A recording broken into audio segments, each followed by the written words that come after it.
السلام علیکم۔ رمضان المبارک کی مخصوص نشست کے ساتھ ہم حاضر خدمت ہیں صاحبزادہ امانت رسول صاحب کے ساتھ۔ السلام علیکم سر۔ جی وعلیکم السلام۔ سر، جو امت محمدی پہ روزہ فرض کیا گیا وہ مختلف تبدیلیاں کر کے فرض کیا گیا نا، ہمیں تاریخ میں ملتا ہے کہ مختلف تبدیلیاں کی گئی۔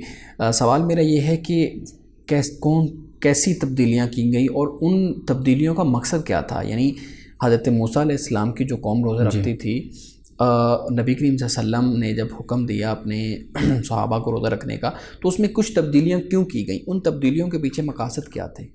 یعنی دیکھیے، یہ تبدیلی تو اللہ سبحانہ و تعالیٰ کی طرف سے ہے، یعنی رسول اللہ صلی اللہ علیہ وسلم کو اللہ پاک نے ہدایات عطا فرمائی، حکم عطا فرمایا، جیسے روزے کا یا ایھا الذین آمنوا کتب علیکم الصیام کما کتب علی الذین من قبلکم لعلکم تتقون، یہ ہو گیا۔ شہر رمضان الذی انزل فیہ القرآن ھدی للناس وبینات من الھدی والفرقان فمن شہد منکم الشہر فلیصمہ، کہ جو اس مہینے کو پائے گا وہ اس کے روزے رکھے گا۔